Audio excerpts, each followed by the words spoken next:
Welcome back. Well, Pacific Star Network is seeking an interim injunction to stop its joint venture partner Macquarie Radio Network from closing down Melbourne Talk Radio. Macquarie last week failed in its bid to buy Fairfax Media's radio assets, including the top-rating Melbourne station 3AW, which would have allowed its consolidation with MTR.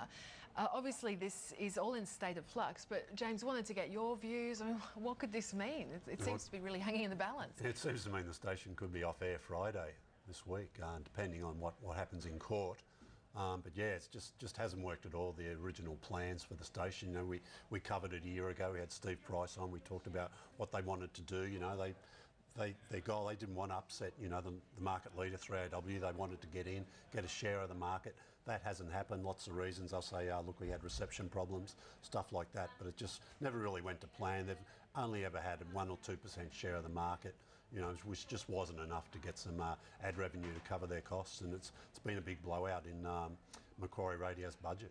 All right, well, we'll certainly watch what's happening there. Just wanted to ask you too about commercial radio revenue, because you've had some figures showing a lift in October, but still year on year. I mean, is there any growth? It's sort of flat. It's up marginally year on year. It was about 62.5 last October, 64 this year, 57 before that. So there is some sort of growth there, if you like. The Melbourne and Sydney markets, again, sort of neck and neck there, about the same revenue from both.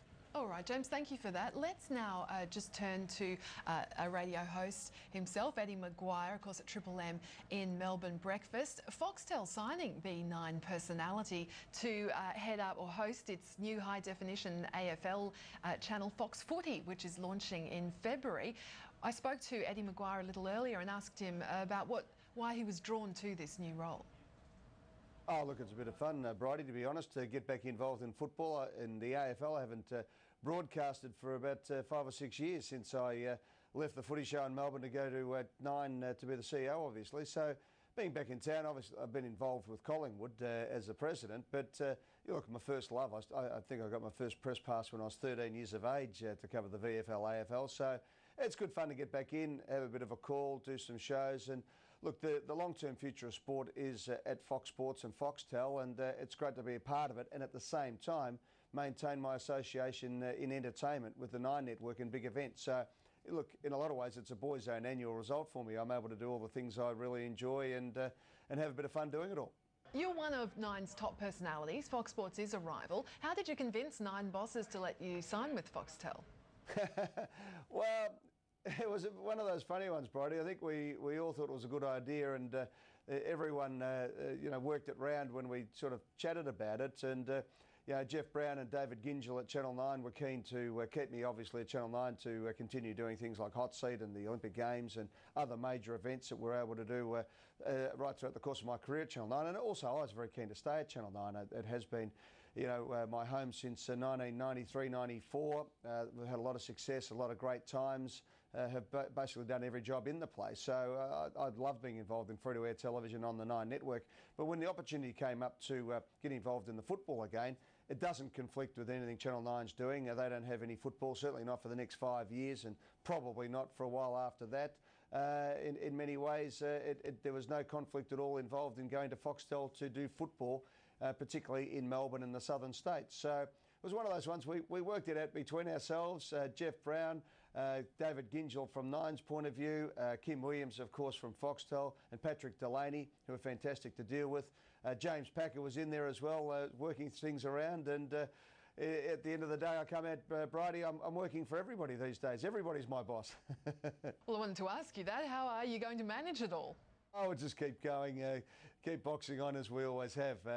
Look, I think next year it'll be busy. There's no doubt about that. But it's like anything in life. If you really enjoy what you're doing, and hopefully that'll manifest itself through the camera as well, and we'll get back and have some fun. I think, if anything, what I hope to bring to the Fox Footy channel is returning the football and a lot of the shows back to the people. Sometimes sport can become a bit in, and in recent times, I think that's been a little bit of the case. If that's a minor criticism, I think there's been tremendous coverage both on 10 and 7, and naturally on Foxtel as well on Fox Sports. But, you know, that's what we want to do. And, you know, at the end of the day, if you can bridge the gap between what's happening on the ground and people sitting in their lounge room and explain things and bring the journalism to the game as well as just calling the obvious. This player's got the ball and kicking it there, and work out what's going on. Bring the human element to it. There's so much theatre in sport, and it's a joy to be involved in, to be perfectly honest. Will your relationship with Foxtel be strictly with the Fox Footy channel? Is there any chance that you could work for Nine and Foxtel at the London Olympics?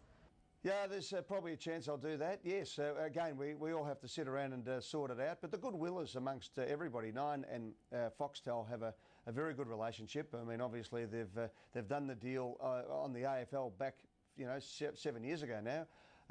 And with the Olympic Games coming up in London, they're doing that. We did have a relationship at the Vancouver Olympics. Probably no one's ever been able to move across both platforms, but that's the way everybody is keen to go. So everyone walks into this with their eyes open, and I'll be their servant and get in there and have a bit of a go. It should be tremendous. I mean, the London Olympic Games is going to be so big, and Nine's coverage of it on free-to-air will be tremendous. And then you get the other platforms of what Foxtel will bring with individual sports, plus a different coverage. And, there won't be an Olympic Games that's ever been covered this way, as big and as bold, by both the free-to-air and the Foxtel. So, to be across both of it will be a tremendous experience. I think it'll be great. It has been a while since you've been in the Nine boardroom, but I did just want to get your thoughts on Kerry Stokes' comments that the Nine Entertainment Company is in financial difficulties.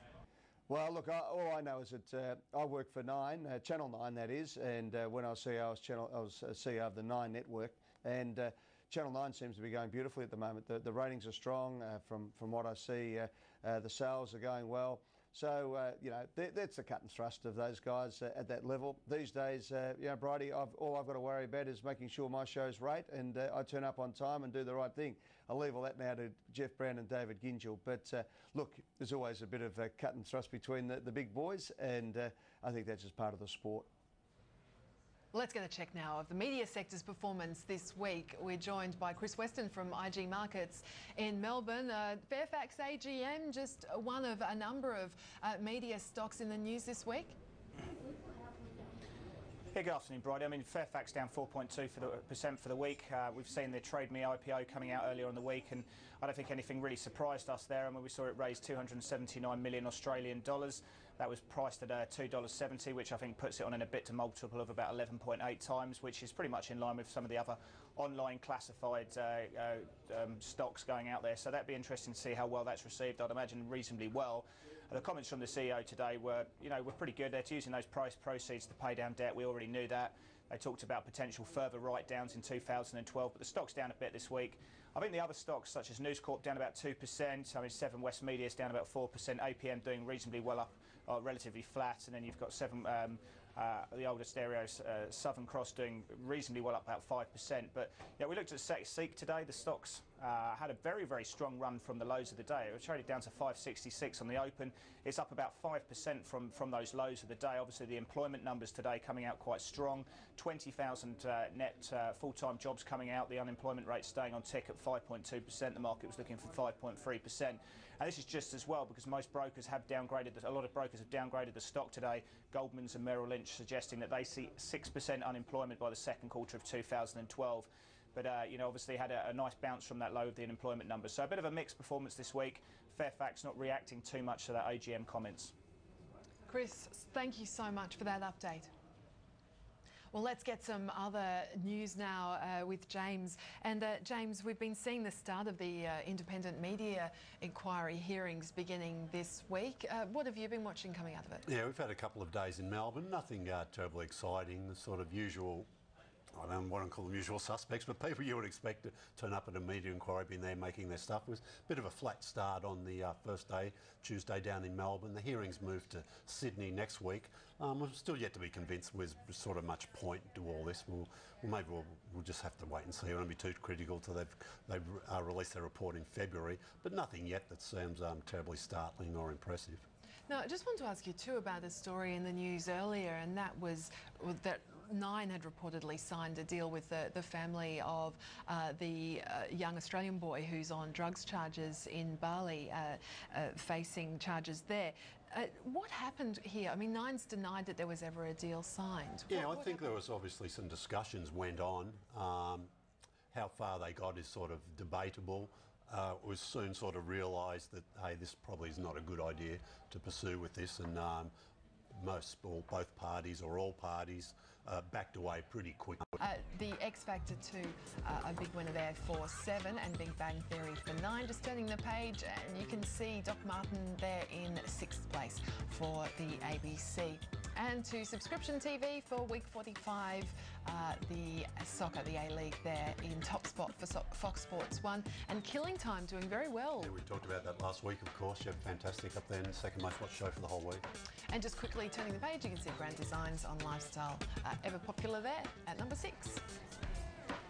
So just a couple of other things I wanted to ask you about. In television, Network 10 has signed a third host, a second host for its new breakfast show. We're still waiting to find out who the female co-host will be. Yeah, the interesting thing is we only have three people, I guess, on the breakfast desk. There'll be 2 guys, and presumably we'll have a woman will be the third piece of the puzzle. Bit of speculation, it could be Sarah Murdoch, but we're not quite sure yet whether she'd commit to 5 days a week, might do 2 and have a rotating sort of third member for that thing.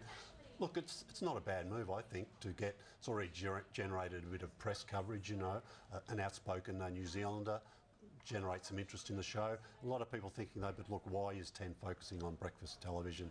They've got some issues at the other end of the day. Maybe that should be a higher priority. Yeah, certainly be a talking point for us next year. Absolutely. James, thank you so much for that, as always. James Manning, editor and publisher of Mediaweek. And that's all we've got time for. Thanks for your company.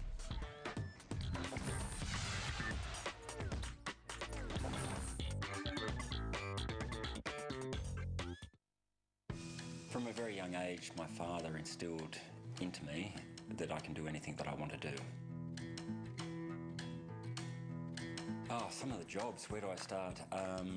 Managing a couple of restaurants, breeding beef cattle, teaching igloo making. Now I'm actually a full-time share trader. I love share trading. It lights me up. It just gives me that total freedom to be anywhere at any time. As long as I've got an internet connection, I can work. There's no real trick to investing in the stock market. You need the tools to be able to make informed decisions, and CommSec actually gives me the tools. I can trust them, I can rely on them. It actually gives me the freedom to live a proper life, knowing that my business is actually in good hands. It's a great feeling. I think I've got 90% of my life and experiences still ahead of me, and that just thrills me. Don't leave your loved one struggling to cover the cost of your funeral. Organise funeral cover over the phone. Call Insurance Line on 1388 98. Welcome to Insurance Line. Insurance Line. You can compare offers, but you can't compare cars. Enjoy free on roads on select 2011 models and run out today, and unique BMW guaranteed future value tomorrow. Great offers, great cars. It's a great time to talk. I wanted to find out about my great-great-grandfather, so a friend told me to give Ancestry.com.au a go. I found all kinds of historical documents, including a record that showed he was a convict. It's funny, no one ever told me about that.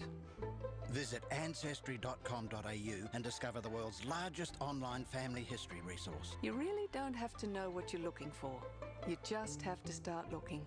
Your discovery starts right now at Ancestry.com.au. This week on Australian Agenda, the minefield of industrial relations. We speak to Jeff Lawrence about what he thinks about Qantas and the broader implications for the Fair Work Act. Plus, a new book which is scathing of the Labor Party on Australian Agenda. Happening here. It is a demanding job. The rally's great and let's enjoy it. We don't think it's a name change, we think it's a game change. And that longevity and that continuity. The power and immediacy of information in this day and age. I was very pleased with the focus of this CHOGM. I think the Qantas were bleeding to death. Passengers are getting very tired. I'm disgusted with what Alan Joyce has done. Get this deal done. I'd like to welcome you aboard. They have cut rates. Breaking news. The Reserve Bank has just cut rates. This is Sky News Business, Australia's business channel.